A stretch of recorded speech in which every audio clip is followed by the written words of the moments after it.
Hi. Um, I hope you are good. I hope you're having a good week. I am back to do another video about music that I have been loving lately. I've got some really good songs to talk about. Quite interesting. Very different from each other. But I think it's going to be good. If this is your first time seeing one of my videos, I have two other videos like this. The first one isn't as in-depth, but the previous video that I made on this channel, I talked about the song Silver Springs by Fleetwood Mac and Nomad by Clairo, Would That I by Hosier, Sexy to Someone by Clairo, and 5 Years by David Bowie. So if you like those songs or you're interested in those artists, I would recommend giving that a watch. Today I'm going to be doing some songs which some of them I've listened to throughout my life. Most of them are songs I've known for a while, apart from one or two of them which are kind of more recent finds. I knew of the songs, but I hadn't listened to them in depth before. I'm going to get straight into it. I'm not brilliant at the intros, so yeah. Okay, let's start.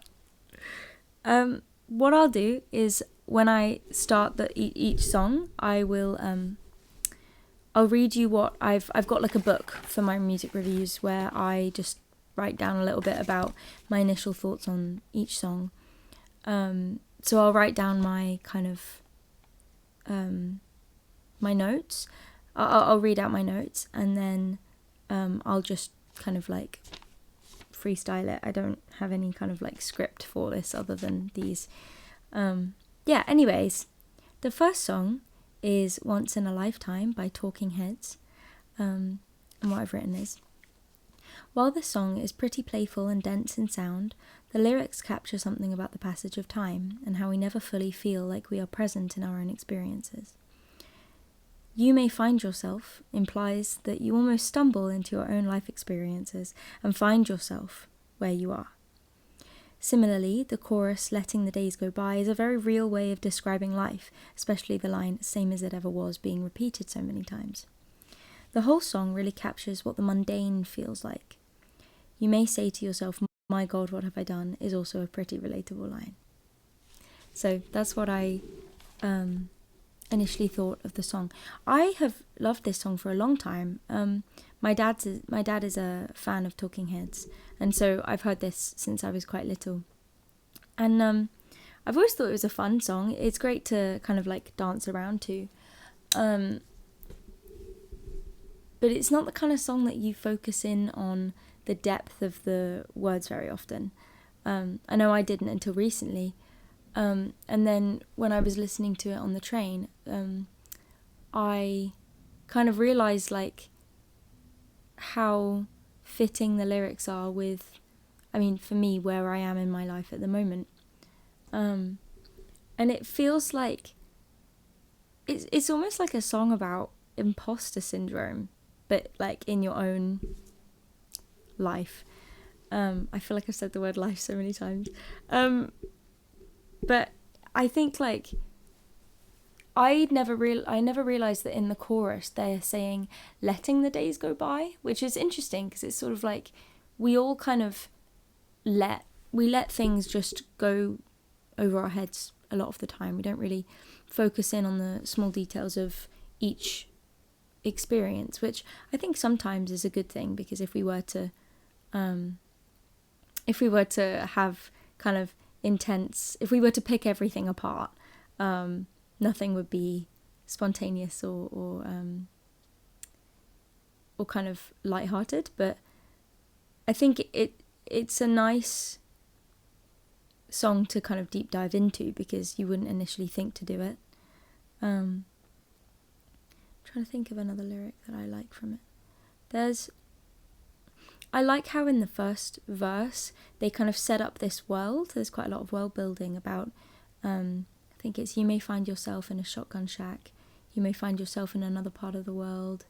It talks about a car that you would have, or your wife, or your house, and And it's sort of like one moment your life could be going amazingly and you're having the best time of your life, and then in the second verse it's kind of disbelief, and it's hard to tell whether in the song the author has lost all of those amazing things, or if the author is just seeing those things in a different light. Because I guess it's like with everything, with relationships with people, there could be some days where they're the best person in your life and other days where they're really on your nerves or something. So I guess that bit is up to interpretation, but yeah, I just thought that would be an interesting song to kind of give you my take on. It's also just a fun song to stick on and dance to, but yeah, that was the first one.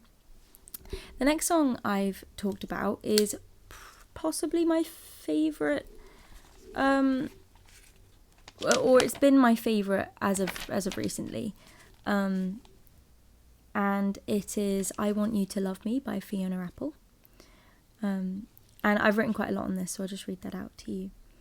In this song, I feel like there's a lot of desperation, but balanced with a logical, rational view of love. There's evidently a long-lived pining, and she's holding out for the person that she wants to love her. The simplicity and directness has impact. People rarely word it so bluntly, but I want what I want and I want you to love me is what most people feel when they fall for someone. It feels like she's trying to convince the muse by saying, I know that you've got the potential to pick me up. It's kind of like a cat and mouse game. It's quite playful, which is interesting because before the first chorus, the lyrics are very deep. I love the way she talks about how when all is said and done, none of it really matters. At the end of the day, the world is big and, like we all are, just part of the bigger picture. The lyric, I know when I go, all my particles disband and disperse and I'll be back in the pulse, and time is elastic, and I know a sound is still a sound, around no one. Those lyrics really kind of sum up how I didn't write the notes very well, so I'm just gonna step away from them for a second. But I think those lyrics in particular, they're a bit nihilistic, but in a way that makes her submission to what she feels all the more powerful. So even though she knows that it doesn't matter and it doesn't really mean much, she wants what she wants, and that's, yeah. And then I also talked about the ending, because if you've heard the song, she does quite interesting, like she has this weird vocal bit at the end. She kind of sounds like a dolphin, I can't lie. But in a great way. I think it's quite cool. It definitely weirded me out the first time I listened to the song, but the more I listened to it, I actually think that if you wanted to read into it, there's stuff you can find there. So I put the weird ending ties all of the ideas together. She's letting go and just letting the sounds be sounds. The desperation she feels is coming to the front here, and the piano kind of derails as the vocals do. I also think that the final sound she makes before the song ends, it sounds kind of, the only way I can describe it is it almost sounds like an animal dying or something. It's like, it's quite raw. Fiona Apple does great vocals in that sense. She really captures like quite like gutsy feelings. Yeah, I really like this song. And I think like in some ways it's a very mature view of love. I mean, the first kind of verse is sort of saying like, I've spent many years loving you, and I'm hoping that next year I'll look back on this and it will be worth it because you'll love me by then. And it's quite,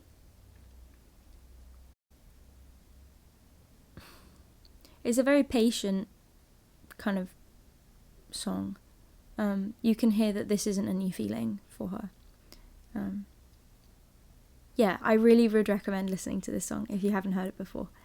I think it's probably the kind of song where, depending on what you're feeling in your life and depending on the situations you've been in before, you'll probably hear it very differently and take something very different away from it. So, yeah, would recommend.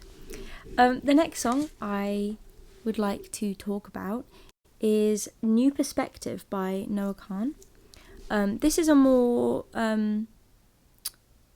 this is a newer song. I think he released this album, it was from the album Stick Season. It was possibly 2022 or 23. I can't exactly remember, but this is one of the songs that I thought the lyrics I found quite interesting for a number of reasons, but mostly because of where I grew up. I think this song is a good connection to that. So what I've said is, while it feels like in some ways it's addressed to another person, I always think of this as a song written talking to a past self, and a self who lived in a certain version of your life. As someone who grew up in a smallish country town, there were times when I was younger that I was pretty against the idea of leaving. It also reminds me of when my perspective shifted on my hometown. In some ways, I think this song would be a younger, stubborn self saying to me now. It's what a younger, more stubborn version of myself would say to me now. And what I kind of mean by that is, in the chorus of this song, the words are, oh, this town is for the record now, the intersection got a target, and they're calling it downtown. And then it goes to you and all of your new perspective now. Wish I could shove it in a closet and drag you back down. And it's sort of like, I think if I spoke to myself from 2 years ago, I would not be very happy about the fact that I had left Somerset, which is where I grew up. And I was quite stubborn about that at the time. I very much thought of that as the only place that I could be content, I guess. Never thought of myself as someone that would be happy in a city. But I am, which is kind of funny. So yeah, I think it's maybe like a teenage brain talking to an adult brain, saying like, look, I don't want to give up on what I think, so you shouldn't either. But I think this song is a good description as well of like, when you're younger, your hometown, if you're connected to your hometown, you view it in a certain light, and the older you get, everything seems smaller than it used to because you're bigger. I know I used to think that about my church. My like first church that I sang in was this like parish church in the town I grew up in. And when I was younger, I thought it was like the biggest building in the whole world. I used to look up at it, and you know when you look up at a tall building and it makes you feel like you're going to fall over. But then I ended up going back to my church at like 15, and I'd left at about, I would think I was 8 when I left. I came back at 15, and everything seemed quite a lot smaller. Yeah. So the next song that I want to talk about is Both Sides Now by Joni Mitchell, which if you're into the same sort of music that I am, I'm sure you know. It's a pretty well-loved song. What I've written here is, it seems to be reflective moments about seeing both sides of something, that process of gaining the full picture.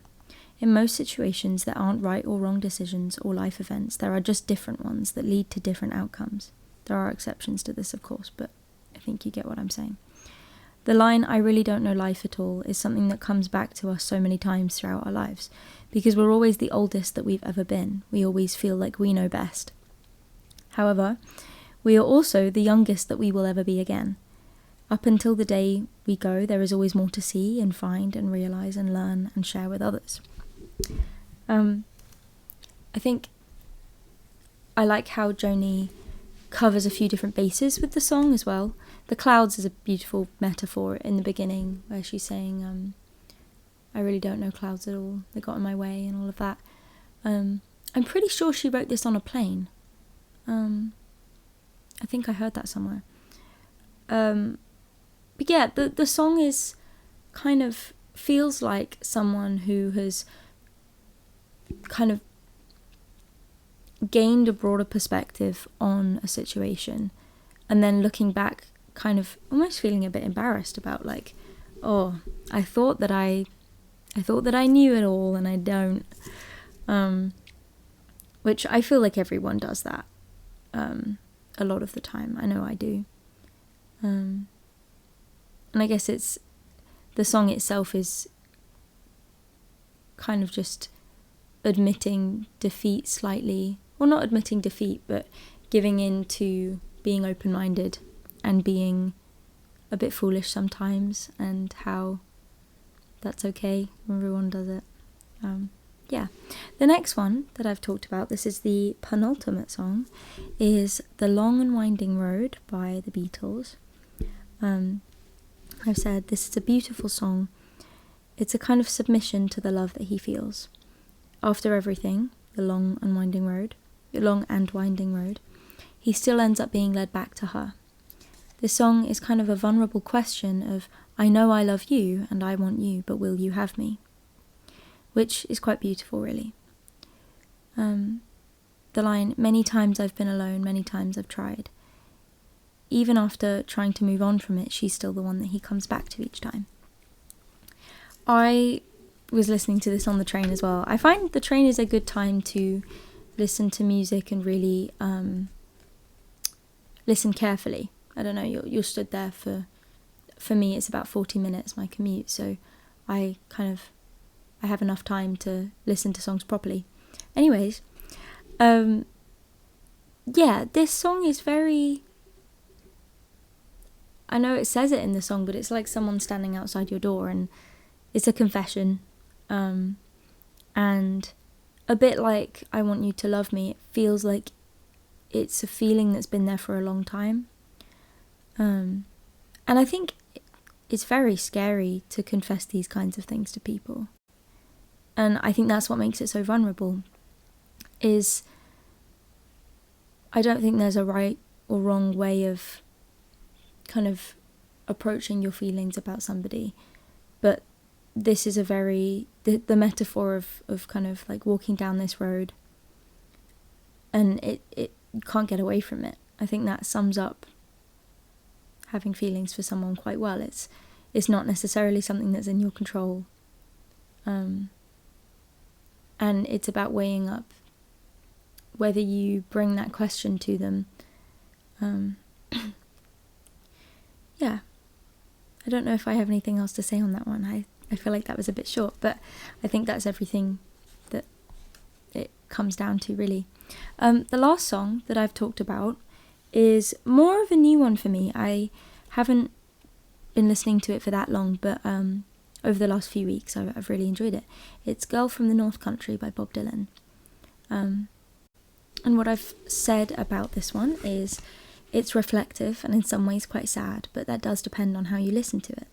It's observant and caring, and it paints an image of the muse that, and also the world around her. It's a still image of someone taken from his memory. It's almost like an old diary entry, or like the inner monologue of when you're watching somebody you admire, the little details that you pick up and take away from those moments. I really like this one. I listened to the Freewheeling Bob Dylan album a few weeks ago because I went to see A Complete Unknown, and it kind of got me interested in not finding out, but like listening to more of Bob Dylan's music, because it's just not really something I'd done before. But this was one of my favourites from that album, and I think it's just sweet. It's a sweet way of describing somebody. It's quite sad because it's obviously past tense. It's very obviously past tense. But you can tell from the description how fond he was of this muse that he has.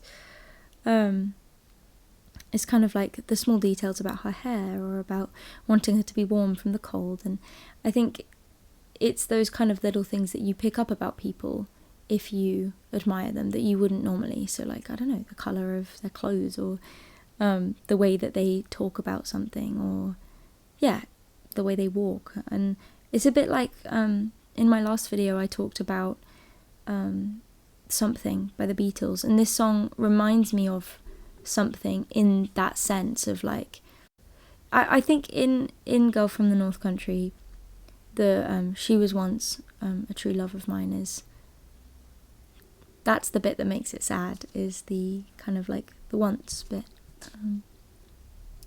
But yeah, I think that's all I have to talk about. I have really enjoyed doing these reviews, so I think I'm gonna keep doing them. If there's any other kinds of videos you'd be interested in seeing, I'd be happy to maybe talk about some of my own songs, but I haven't really released enough of them, I don't think.